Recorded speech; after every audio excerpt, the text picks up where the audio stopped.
So it was in 2018 at the International AIDS Conference on the Global Village stage that a group of young creatives from Jamaica used this expression. They said, "Until we all have rights, everyone is wrong." It's a lovely group of young people from Jamaica called the Ashe Company, and I thought this is how I wanted to start my presentation.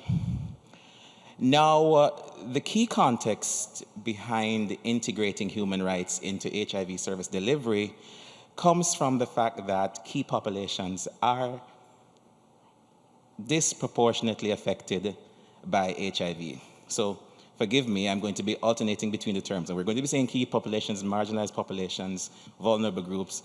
Understand that we're talking about vulnerability in its broadest sense, so forgive me. Now, one of the things about vulnerability is that it makes marginalized populations front runners for having their human rights violated.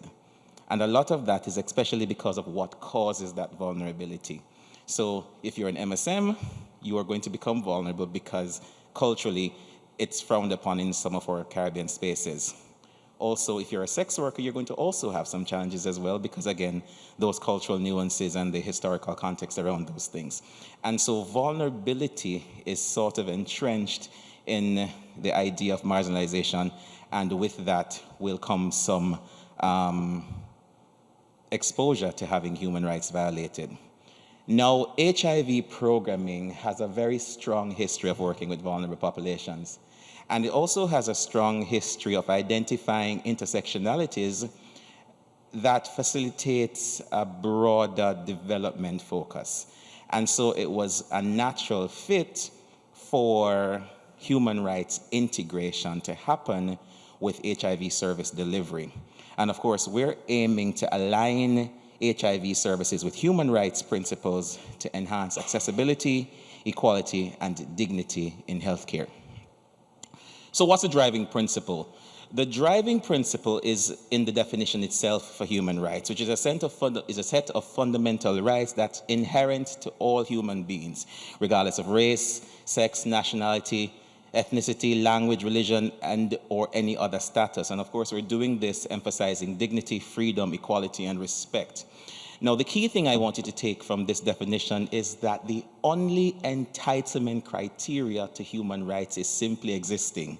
You need to be born, you need to be human, and just like that, you have inherited a set of rights. And that's very, very important to understand. So within the context of HIV, which human rights are we talking about? Of course, you're talking about the right to health, the right to privacy, non-discrimination, informed consent, and there are several others that you can pick on, such as the right to work, and we'll tap into the sex work conversation and things like that. But these are a few of them. And I know that sometimes you'll see different language in different spaces, like right to life and stuff like that, and we'll use them interchangeably. But the basic idea is that as human beings, there are rights that we are entitled to, right? And so the idea that people can access service without prejudice, regardless of socioeconomic status and all of that, is important to what we do. Privacy and confidentiality is an issue. And so, this says no one should be subjected to arbitrary interference with his or her privacy, family, home, or correspondence, or any of those things. This is things that we are entitled to and we should have. And of course, informed consent talks about obtaining consent through clear, respectful communication. And then, of course, 4 is health, access in a safe, stigma-free, and non-threatening environment. These are some examples of human rights that we tackle within the HIV service delivery space. So when we were going to design an intervention or human rights interventions in HIV service delivery, there were some very early barriers that were identified. The very first one is that the Savings Clause in the Jamaican context protects the Constitution from being challenged. We're former British colonies, and our Constitution is embedded in that, and so it cannot be challenged. And we've tried that in many different ways, and we ended up with some challenge. Now, if you understand that legislative systems are slow and tiring, and we have no strong history of continuing when governments change. And so if the government changes, then you are likely to start the work all over again, because this is now a new set of people that you're going to have to engage, new ideologies, new visions, and that is a challenge. Also, there's one nuance in that where the government reserves the right to change how ministries operate. So today you're a Ministry of Health and Wellness, tomorrow you can be Ministry of Health and Youth. And that changes the mandate and focus and all of that, and that creates some challenges. But beyond that, there was a low understanding around marginalized communities, around understanding of their own rights and what the subsequent violations could have meant, because people don't always know what they're entitled to. And there was a lack of supportive systems to both highlight and address these violations. Stigma and discrimination continues to be perpetually with us, whether that be real or perceived. Don't matter, it is here, and then you throw in cultural norms and you have a problem. So at the very onset of the intervention that we designed, these barriers were identified. So we had to decide on a framework that was now not going to be focused on one component. We need to look at duty bearers, we needed to look at the community themselves, but we wanted to ensure that there was a monitoring mechanism and then a system for redress when the systems do not work. So we're going to take a multi-tiered approach to this one. But a big part of what we also recognize is that it would take complementary systems. There's going to take the civil society response, and there's going to take the government approach. And this area is also key, because the government is responsible for safeguarding human rights based on the different treaties and legislation that they would have signed on to, and civil society has a responsibility to hold governments accountable.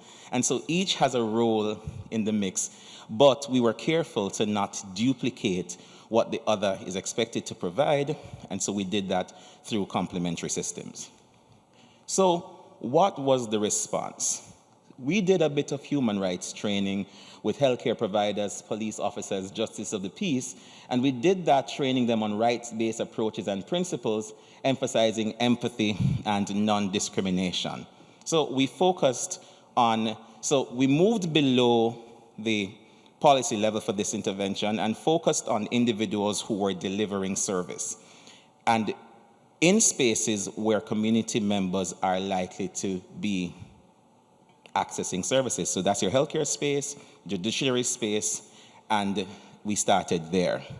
We then moved on to community engagement, which focused on training key populations in legal literacy so that they too could understand and claim their rights when they interface with both health, security, and legal systems.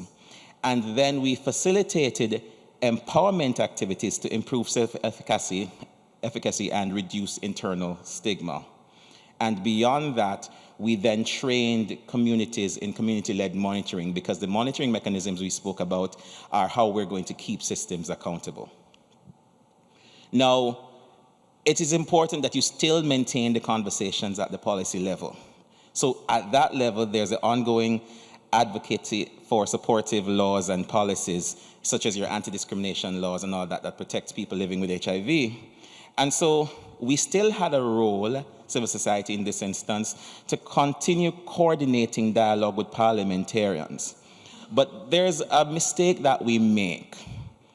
We tend to ignore when there is a call to participate in joint select committees and parliamentary submissions. So we come into spaces like this one, we talk to ourselves, but then when the call is in the paper for the town hall meetings and where those decisions are made, and they will keep them and they will mark the register and say we did not come.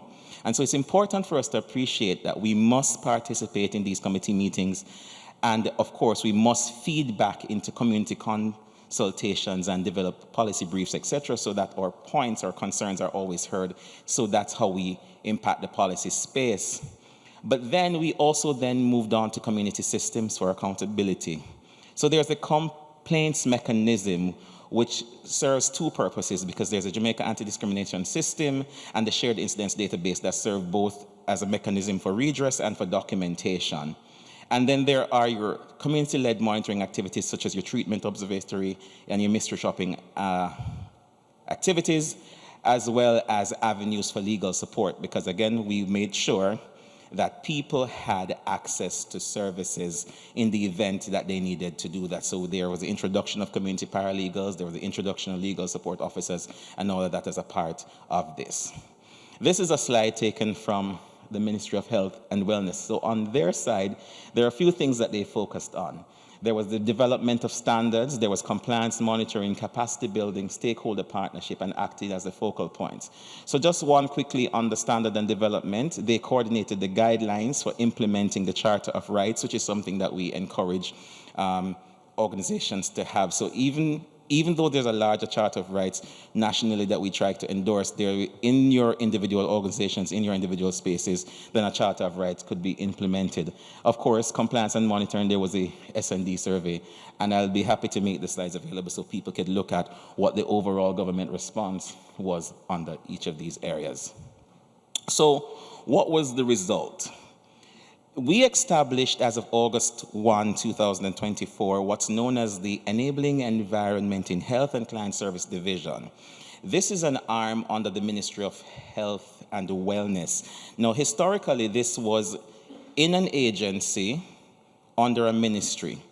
This department has been elevated to a full division and is taking the lessons learned from HIV programming over to full health administration. And so this office is touted to be responsible for facilitating human rights management and that kind of customer satisfaction and all of that across the full health spectrum and not just in HIV. This one, Jamaica moved from 1.9 to 3.5 in score for program comprehensiveness, and I pulled that one from the Breaking Barriers report. This is, of course, on a 5-point scale, and this is as at mid-term when it was assessed. But more importantly, Jamaica ranked 5th or in the top 5 for all 7 areas assessed for all Global Fund countries who are implementing this bit of work. The Jamaica Anti-Discrimination System and the Shared Instruments Database, I spoke about that between 2023 and 2024, over 124 complaints were received through those systems. And then, of course, we spoke about the training of police officers, healthcare workers, justice of the peace. But what we did was developed and deployed a human rights sensitization guide that even after the training, they would have access to this manual to look back for reference and support. The Treatment Observatory is a qualitative assessment being conducted in different sites across the island. It essentially engages with not just your healthcare workers, but also with clients to talk about their experience. And there's a process for how that loops back to the site. It's a little different from mystery shopping because in this one, it's not just go about fault finding or fact finding or however we choose to address that, but it's an active conversation that helps people to understand what's happening in your site. How did you feel about this experience, that experience, and then we share that back with them. We trained key populations in legal literacy across agencies, 467. And then in this one, 56 instances of legal support is important. So we looked at issues of GBV, we looked at issues of workplace discrimination, as well as unauthorized disclosure. And then there's also still the mystery shopping component, which we did, and over 12 sites were assessed. But this one is also the new kid on the block. New is relative.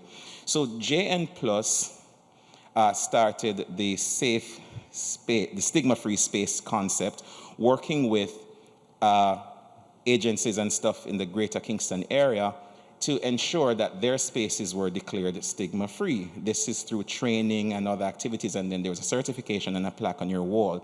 This concept was then adopted by UNAIDS and expanded, and is now adopted by the Jamaica Manufacturing Association. And so that's a much broader concept that has gotten some traction in that wider space. So what are we recommending? It's clear to us that a multifaceted approach is required for moving the human rights meter forward. It's not going to be one thing or two things, nor is it going to be a one-size-fits-all. We're going to have to look at multiple strategies if we're going to have any movement at all. Community engagement and monitoring systems are important. So it's one thing to have these things in place, but people have to know how to access them, and you have to involve in the community. And there have to be those ongoing mechanisms that tell you if they're working or not. Policy reform should not be your only measure of success for human rights programming. We established that policy is slow. We understand, but if you are having movements in all the other areas, if you are improving the situations in which people access services, if you if people are comfortable going to healthcare spaces, et cetera, then you are making progress, and so policy reform can't be your only indicator. There is a role for complementary systems. We as civil society are watchdogs, yes, but there is a place for understanding that we are partners of the Ministry of Health and Wellness, and that's an important role that we have to embrace beyond just pointing fingers, wagging it all the time, and understanding that we are part of the response. And of course, ongoing implementation of the activities. So one of the things is with turnovers in the different employment spaces, you can be said, oh my God, do I have to do this again? Actually, yes, you have to do it again. And here's why. When people leave the different spaces that you train them in, they take those skills to the new places that they're employed to. And so though you think you may have lost some of it, you actually don't, because the policies continue. So yes, go back and train the police officers. Yes, go back and train the healthcare workers. There are going to be new people all the time, but know that they are constantly paying it forward, and it will be for the greater good. This is my presentation. Let's commit to fostering human rights.